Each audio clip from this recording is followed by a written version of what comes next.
but we're going to go ahead and get started right away so we can get done in the hour. So first off, I would love to start with a little bit of trivia as we all join in. So the best way to participate in our trivia is to type your answers in the chat. It's good practice for your teachers being able to ask you guys these questions and type them in the chat, because if you have great questions during the event, this is the way that you're going to do them. So question number 1 is asking how many books were banned in the United States in 2022. Now, I know a lot of our schools are in Canada. Unfortunately, it's a bit harder for me to find that information on Canada, so we'll have to go to our close neighbor, the United States. So do we think there were 882 book bans, 1,043, 1648, or 4856? So you can type the numbers or A, B, C, D. Go ahead and put them in the chat and let us know what you guys are thinking. How many book bans? So we are focusing on banned and censored books today. So we want to know, how big is this problem? How often does this happen? What do we think? Sorry, skipping a little bit. I can hear one of our schools is trying to do some guesses there. Well, that's...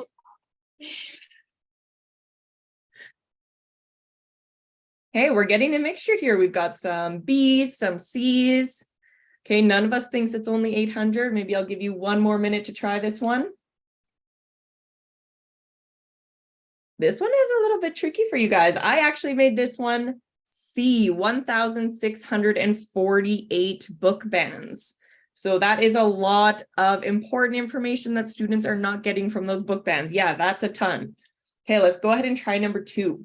Which of these was called the most banned book in America in 2022? So all 4 of these books have information on things that come from ideas that maybe don't always get that spotlight. So we have ideas on LGBTQ issues. We have ideas of racism. So these books were banned for usually those kind of issues. Which one do we think was banned the most? Do we think it was A, gender queer, B, all boys aren't blue, C, out of darkness, or D, the hate you give? What do we think for this one? A lot of A's, a couple B's. What do we think was the most banned book?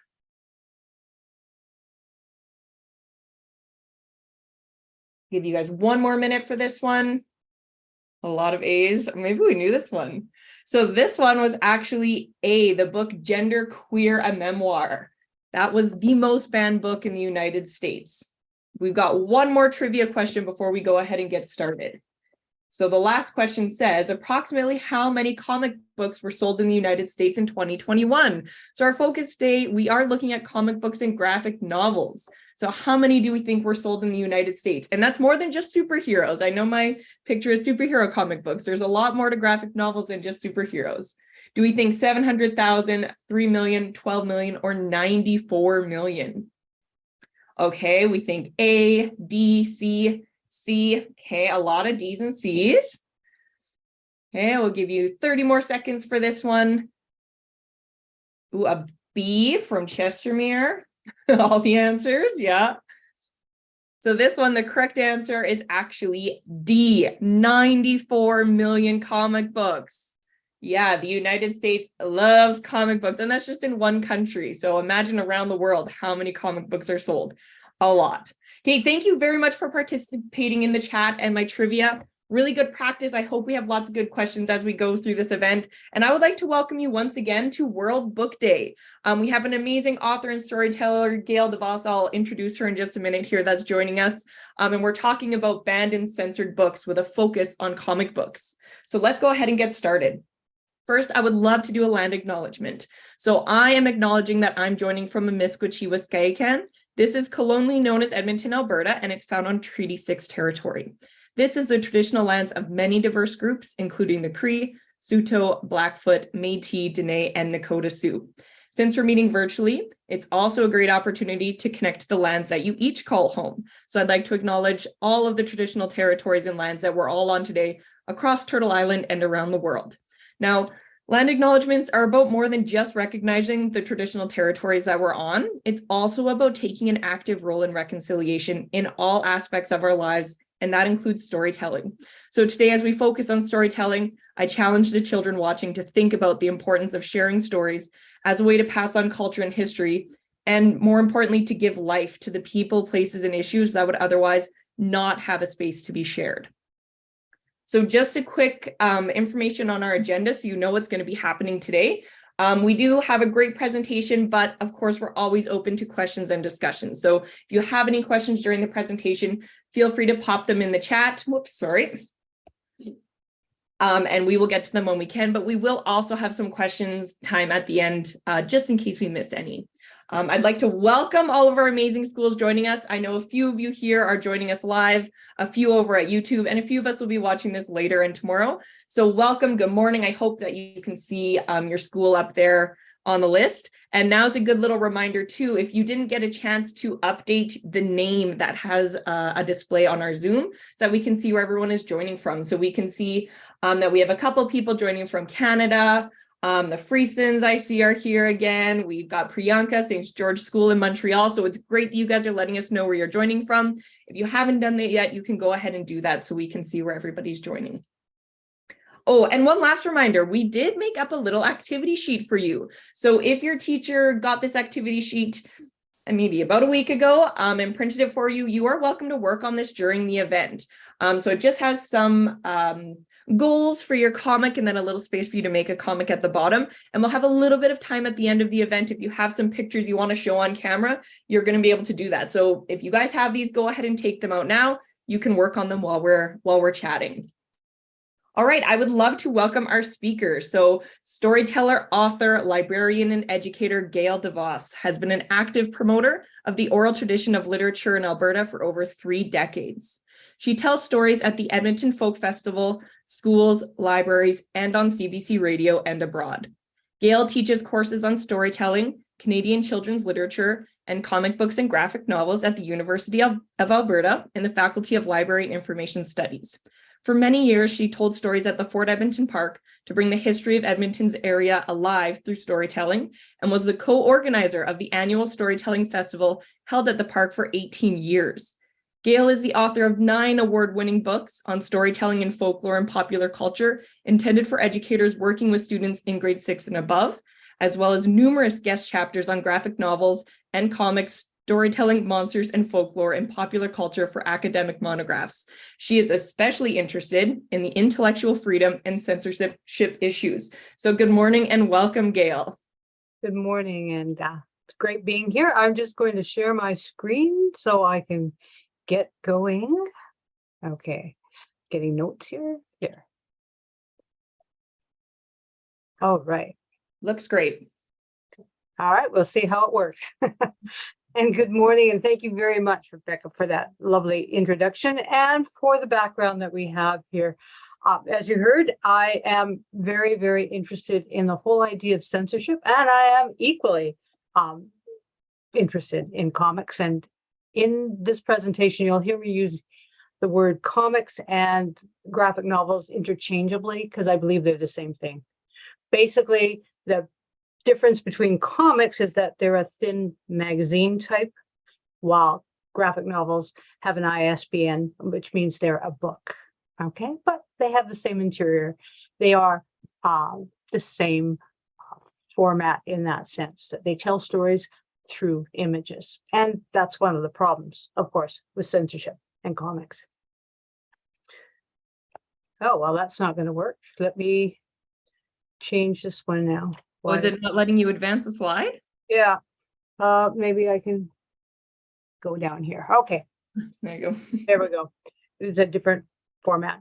So one of the things, whether they're graphic novels or they're ordinary books, print books, is the fact that books are amazing teachers. They allow us to put the stories of life into their proper context. The narrative teaches us how to speak from an early age. We learn some of our social skills. And it can be a way to engage new ways to think. And this is a major problem with books that are being banned, because the books will challenge us. And a lot of people don't want those challenges. They don't want people to be thinking about other aspects of life. They want things to be under their control. So we need to talk about that a little bit as well. So censored. these are all books that have been censored and for various reasons. Some of them are appropriate for your age group. Some of them are for older readers, but all of them are absolutely amazing. So we have Speak Here, which is illustrated by a Canadian, and I tend to play homage to a lot of Canadian illustrators and people because I just, yeah. Anyways, Laurie Anderson's book and Speak is about rape. It's a little bit older, so that's for the older people, but it's an amazing, amazing story about how you can be silenced and why you're silenced.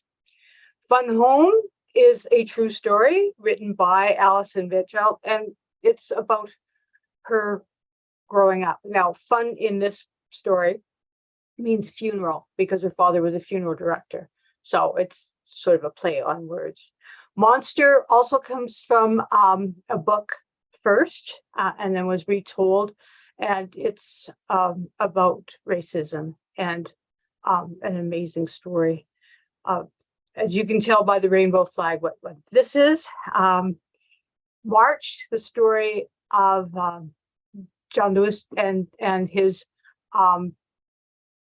march across the states and talking about that.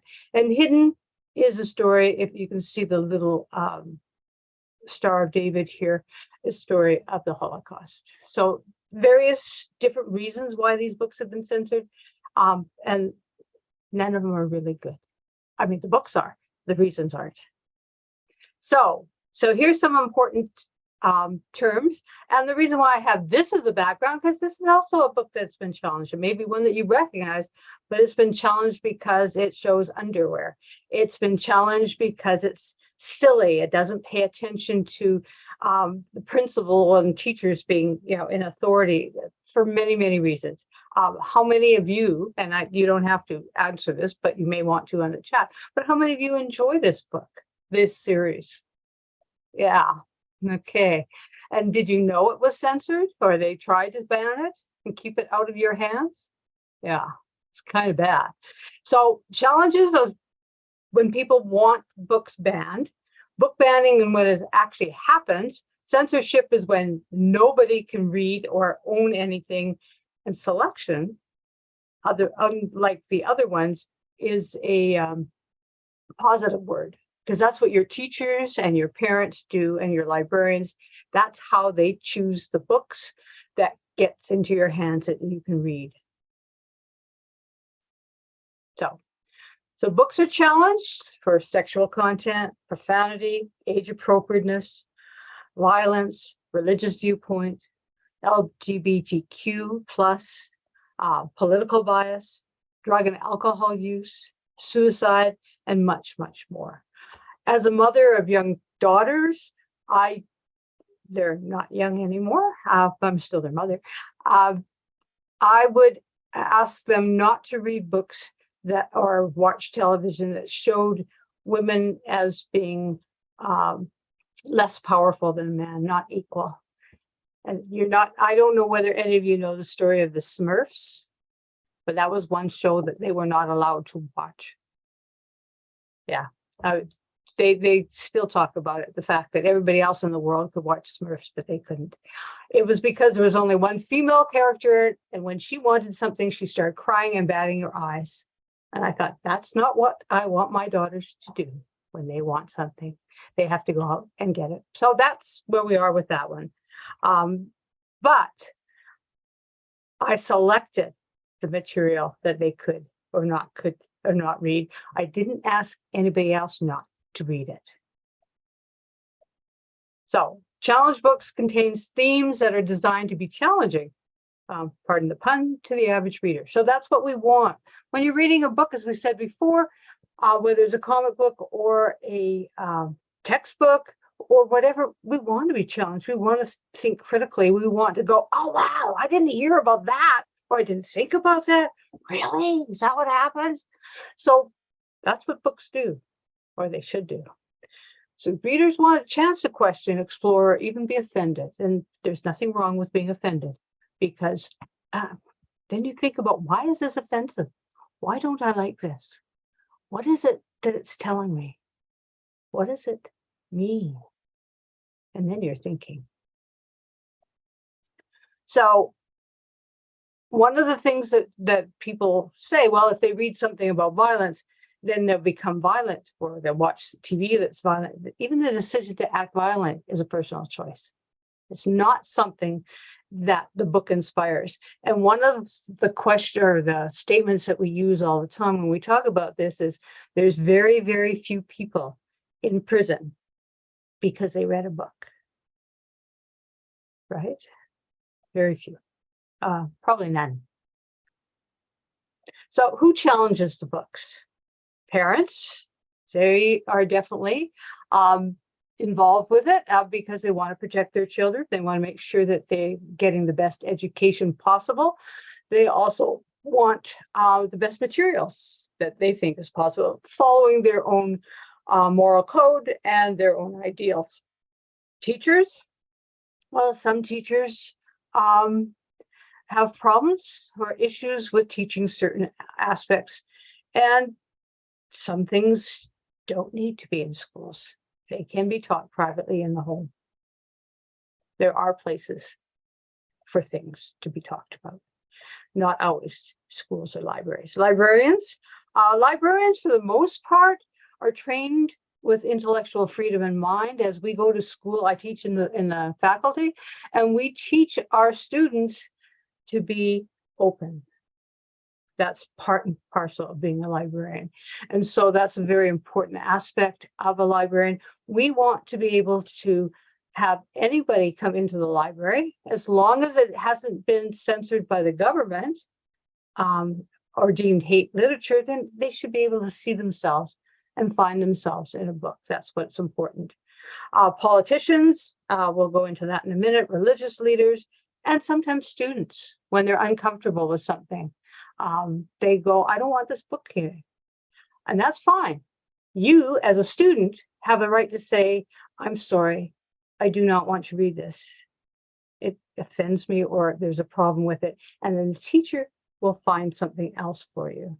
What you don't have a right to do is say, I'm offended by this book. Nobody in the class can read it. Nobody in the school can read it. Nobody in the world can read it. That's censorship.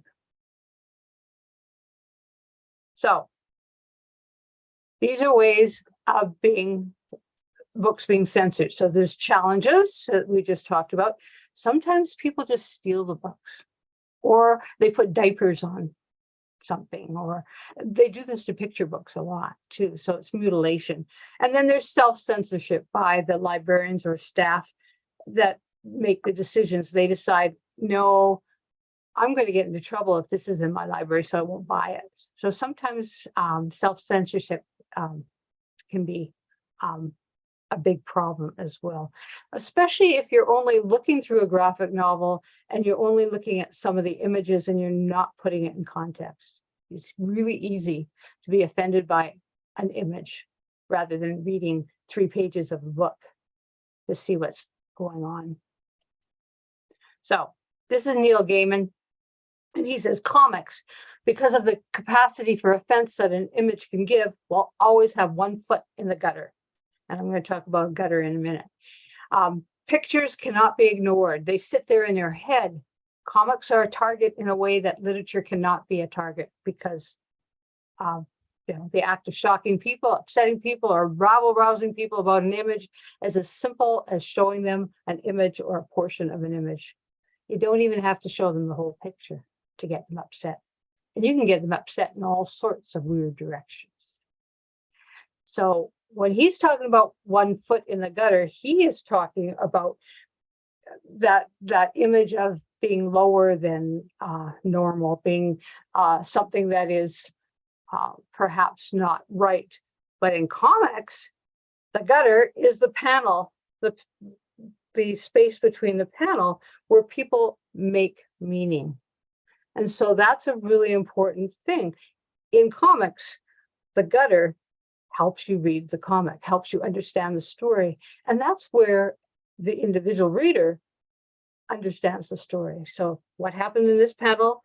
Gutter. What happens in this panel? and you, the reader, makes the connection. And that's what makes reading graphic novels so important, is because you have that gutter.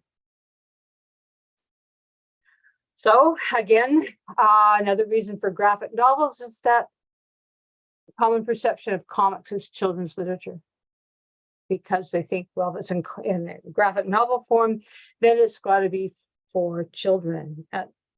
Ironically, the number, and this is a question that perhaps we could have asked at the beginning, is who usually reads graphic novels? The biggest percentage of people are young men, probably 20 to 25 university students. Yeah. So, yeah, it's not really children, but the fact that people think it's children for children gets to be a problem.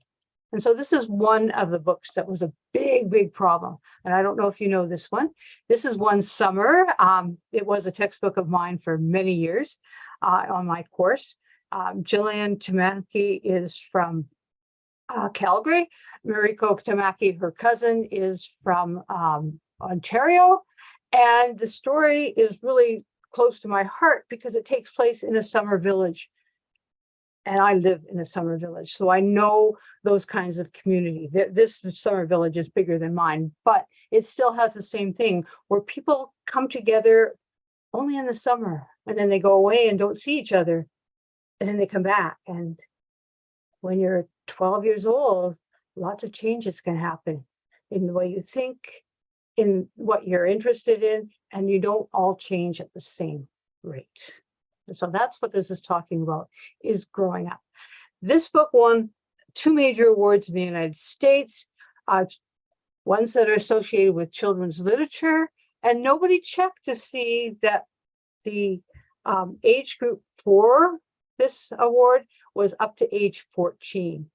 People would go out and buy it, put it in their collection, and then they get furious because it had more mature themes.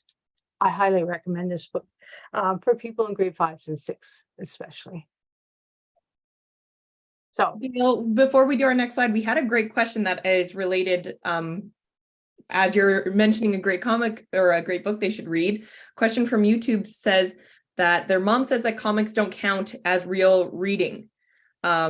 Should that count for children's reading? Do you think comic books should count, or do you think it needs to be a novel in order to count as that reading time that our teachers want our students? That's a great question, because I hear it all the time. Yes, they are real books. Yes, they are real reading. And in fact, if you're reading comics, you're doing more work than if you're reading a text-based book, because you have to read the pictures, you have to read the text, you have to put it all together, you have to understand body language because you have to look at those illustrations, you have to understand symbols. There's so much in reading a comic book that people don't realize. If you're not familiar with reading a comic book, then you don't realize how much you have to read. And that's one of the things I do in my course. When I'm working with my students, if they're not used to reading comic books, I make sure they're reading books that have no text. The first books we read have no text at all. And I ask them to figure out these wordless comics, the stories, and they have one heck of a time because they don't know how to read pictures. And in our world where everything is,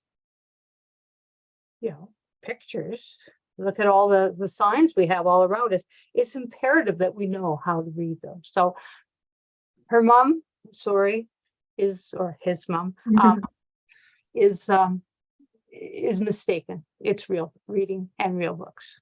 And I'll fight that battle over and over and over again, and I will continue to do so. Awesome. Great answer and great question. Keep them coming. Yeah, that was awesome. Great question. So the other thing is, so images are more powerful or persuasive than written words, especially with young children. And it's easy to find those images, right? When you're just looking through, you don't have to read the story. You go, oh, look, that's horrible. And you don't read it to find out that the reason it's in there is because it's so horrible, right? So yeah, that's one of the things we're talking about. Okay, what happened to my screen. Oops, now it's working here. This is called magic. Book banning is when the challenge is successful. And so then the book is banned from the school, the library, a public space. So there's the American Library Association, and then the Freedom to Read organization in Canada, track challenges. This is last year's poster for Freedom to Read Week. It's all in Canada. It's always the last week, full week of February. And we celebrate all sorts of things. And there's posters, there are bookmarks, there's a website that's absolutely delightful, as well as very informative. And my students at the university level have to find one of these books, and then they have to talk about it. So even if I'm teaching how to read comics or why to have them in libraries, I still am focusing on censorship. I focus on censorship in all my courses, but this one in particular. So the one thing that's important is that we talked earlier about how many reported number of challenges there were. The number of unreported ones are probably make it very, very much higher. Don't talk about it. You don't say anything. You just do it. Okay. Well, let's see what's happening. Oh, now we're going back to this. Okay. So freedom to read. Freedom to read says books have the ability to give us a glimpse into lives. We talked about this before. They highlight our common humanity. So important in today's world. So important. They could also shed light on complex issues such as poverty, domestic violence, colonialism, prejudice, and they open the door to constructive conversations. And so why would you ban a book that makes you think? That's my question to you. You can figure that one out for yourself. So you can talk about that one later. Why? Why would this happen? So banning things gives them more power, however, and mystique. If somebody tells you you can't read something, you can't watch something, you can't do something, you know what happens. I want to read that one. I want to watch that one. I want to, you know, so that's always an interesting thing. So banning sometimes doesn't work very well for people. So there are, and you're going to be able to see this better than I don't need to read it, but it's that whole idea of freedom. To read, the freedom to choose for others. Okay, so the government has the authority to restrict reading material that is hate literature or something that's wrong. They've printed something that is incorrect. But the fact that you don't like the topic doesn't make it something that no one else can read. So Gail, before we get in a little bit more to the difference between censorship and selection and what do we do with these issues that we have, I've got a couple comic book questions here. So the first one is asking about the drawings. You were talking about how in a comic book, the story comes from the picture, but it also comes from the words. So the question from Chestermere is it the same person that does both? Or is there like two authors, one who draws the story and one that does the writing? It's depends on the comic book. Actually, I have okay, I don't know if you can see this. This is a blanket of butterflies, and it's called the series. This is by Richard Van Camp out of Edmonton, and it has been. He's the writer. Scott Henderson is the illustrator, and then you have somebody else, Donovan Vaca, who did the coloring.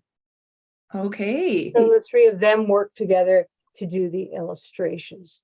That often is the case. Sometimes with Marvel and DC, like the superheroes, there's a huge group of people that work on the same thing. Some people do only the sketching, and then other people fill out the drawings, and other people do the lettering, and then other people.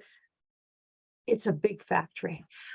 In other graphic novels, it's the same person who does both. So it depends. If there's only one name on the cover, then that usually means they do both. Yeah, but very talented person if they're doing all of that. Kidding. Much more talented than I ever will be. Yeah. And our second question, because I saw you had an example of Dragon Ball on your previous slide, is manga considered the same thing as a comic? It all it means, and all, it's a Japanese word for comic. So manga is definitely a comic. It has other problems for us Canadian and American readers, in the fact that if it's from Japan, they have different terms, they have different images, and some of them are offensive to us, and some of the things that we do and say and use our hands for is offensive to them. So part and parcel of learning how to read manga is that you have to understand their cultural attributes and signs. But yes, they're both comics, and you have to learn how to read manga. And that's another thing I teach on my course, is because if it's from Japan and it's been translated, then usually you're reading it from Backwards. backward. Well, we consider it backwards. They Yeah, don't. yeah. Awesome. Okay, thank you very much. Okay. So let's just go. So censorship. I don't know if you're familiar with 1010, but it's an old classic. And one of the things we tend to be doing these days is trying to update the offensive, inappropriate images that belong to history. And that is scary, because how can you learn from history if you get rid of the old books and the old images? What these books mean, or should mean, is that you can take them and talk about why did they think this way in the 40s and the 30s? What has happened? What has changed since then? What a perfect avenue for discussion, for learning social studies, for learning literature, for learning all sorts of things, science. Almost every topic you can think about, you can look at these old stories and have a conversation about it. But censorship, as I said, can be done by governments, schools, or libraries.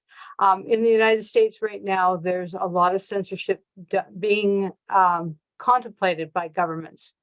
And one of the way they're doing that is to say, okay, well, if you won't take this book out of the library, we're closing the library. We're not giving money to the library. That's very scary, scary, scary. And I don't want to go there, and I don't want it to happen here.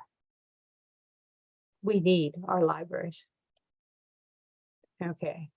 So this is selection, and this is something that you may not have thought about, but it's your choice to not read books that you find harmful, sensitive, or go against your beliefs and values. Selection is often done by a single person or a family, but does not impact the ability of others to read those books. And that's what is so important. I don't like this book. I don't want my daughters to read it. End of story. They don't read it. I'm a mean, nasty mom. That's okay. But I don't stop anybody else from reading. And if they go to their friend's house and read it there, well, I don't follow them around to make sure that they never see it. But it certainly does get to be great conversations. And as the girls grew up, that's what we did. We talked about it a lot over. That was what we did at the supper tables. Why is people doing this? Why did this? Why don't you want us to do this? Blah, blah, blah. Great conversation. So selection is done by library staff when they order books for the libraries. And often one of the things that you will notice is librarians read a lot of book reviews. They check with their network. Is this a good book? Should we have this in the library? What do you think? So it's based on critical reviews, not the reviews that you find on Google or on, these are people who are paid to, or not always paid. I do lots of book reviews for No Flying, No Tights, which is a review journal online for librarians, and I get to keep the book. That's my payment. But it's a service that we do for fellow librarians and teachers because it's important. Knowledge of the subject matter, the reviews I do usually reflect Canadian topics because it's an American review site. There's not a lot of people who know that much about Canada, so on the review. So I do Canadian material, First Nations material, and anything to do with storytelling and folklore. Those are my places to go.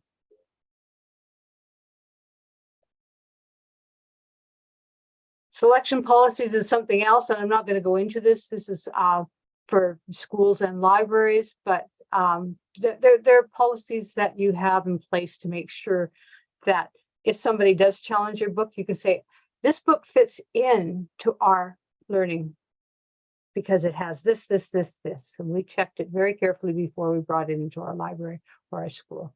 Our selection policies will protect us. So there's nothing wrong with a parent deciding a certain book is not right for a child. There's a colossal problem with a parent deciding that therefore no child should be allowed to read that book. And that's what I will say over and over and over again. So here's some examples. Okay. I tried to make these grade level appropriate. So for the younger ones, so this is drama. And it's been heavily challenged because there's a kiss on the stage as part of a play between two young boys. That's it. That's all that's in that book that has anything to do with anything that's really horrible. Then Bone. Well, Bone's been challenged for so many things. It has smoking. It's nasty. It can be miserable. I love Bone. I don't know how many of you read Bone, but there you go. Graveyard Book. This again is one that came from a novel first, and the novel hasn't been challenged, but the book has, the comic book has, or the graphic novel, because the first few pages are kind of scary. The book is fine, because if you have to read it, it's not as scary. Yeah, no. So Mouse, another one that won the Pulitzer Prize when it came out, and it has been challenged for so many reasons and so many times. And it's a story again about Art Spiegelman and his exploration with his father about his father and mother's experience during the Holocaust. One of the reasons why it is challenged so often is that he had the characters all in different animal form. And so people resented that. It has just been challenged in Russia because of this swastika. You're not supposed to have any of those in the books. I mean, there's a reason why it's here.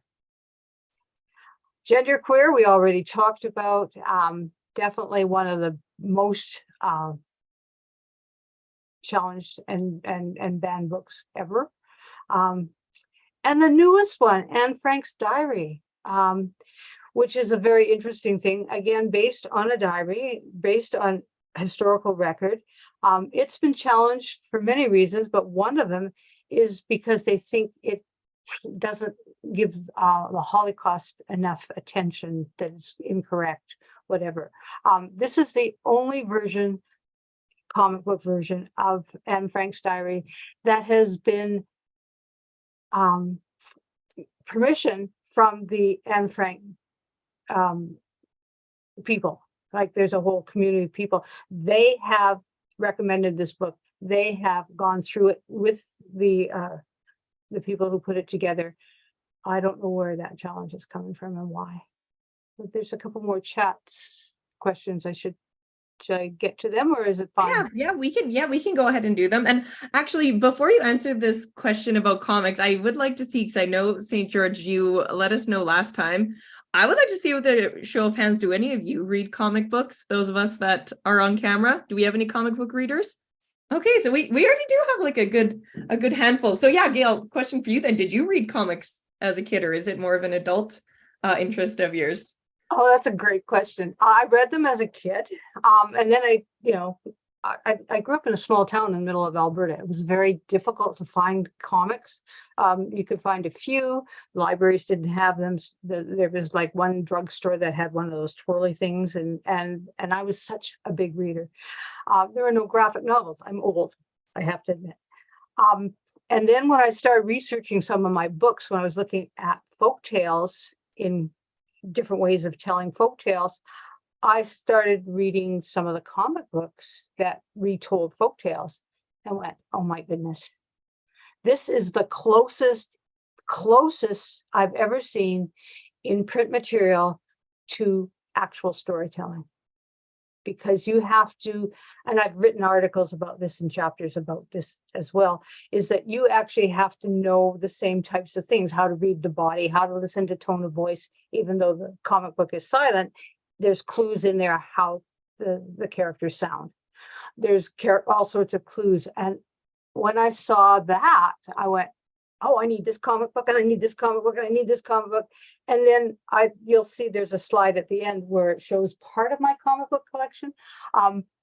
Then I started buying lots of comics. And then I went to the university and said, please, can I teach about comics? Because I've got so many. So thanks for that question. Oh, Rebecca, your sound is off. Oh, yep. Sounds good. Yeah. Thank you very much. Yeah, I agree. I also was not a comic book reader as a kid, and then as an adult got into them, and now I just love them so much as an art form. So I totally agree. I don't teach about them. Maybe you love them more than I do. But yeah, good question. Thank you. Okay. New Kid is another one that's been, because it doesn't fit the stereotype of a Black person going to school. He's going to a very affluent school, and the problems he has are unbelievably common in racist situations. But look at how important this book is and how many people love it. It's highly recommended, highly recommended, highly recommended. This is one of my textbooks, mainly because it's highly recommended, but also because it's one that everybody should know, every librarian, every teacher. And he's got follow-up ones, and he's done, Jerry Craft, the author illustrator, in this case, he's done both, has done a lot of work on censorship, and he talks a lot about it. And there was just this morning, actually, I haven't had a chance to watch it, but a video of him talking about censorship that's going to be totally amazing, because he always is. So if you can check with Jerry Craft on YouTube, you'll find some amazing material about censorship and his books. Okay, these are not graphic novels. These are books about banning books.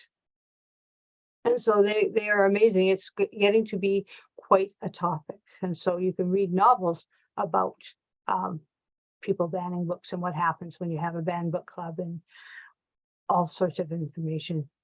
This is one of the biggest problems here, is blocking out words. So I'm getting close to, oops, I'm getting really close, sorry. So just remember that reading is critical to democracy. They help us understand complex issues. Parents shouldn't make decisions for other parents' children, and youth deserve to see themselves in books. So there's some resources which you can check later.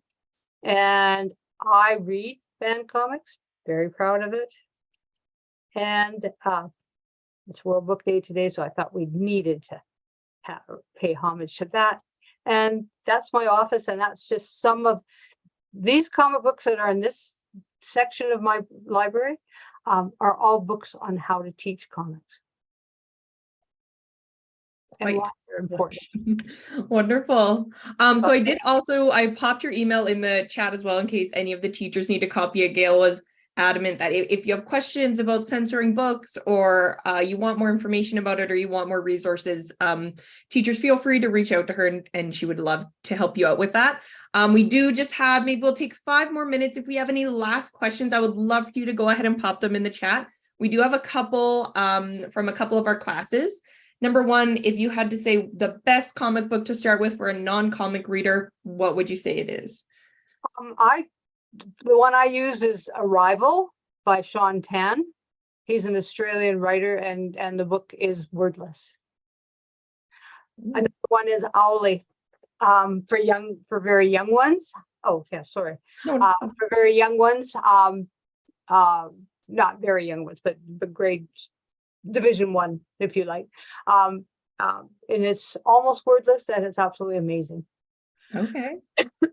So Well, good options. And I think the lots of the examples that you put in your presentation as well, I think would also probably be good starting points for different age groups. Yeah, but at the same time is that you do need to get into that ease of reading comic books, and anybody who sort of thinks that all comic books are Batman and Superman are in for a big shock. Right. Yeah, exactly. Awesome. I also, on the same vein of that idea of learning to read comic books, I actually remember when we were children and we would go to the grocery store, my mom would want us to get those little like Archie comic books because she said it was a good introduction to reading if you're afraid of those large groups of text. So if you're someone who struggles with reading or you get nervous with a really wordy book, comic books are a really great, easier introduction to that. Exactly. One last question, or I don't know if you have thoughts or comments on this. A Harry Potter comic. We've been hearing talking about Harry Potter comic coming out. Do you know anything about that?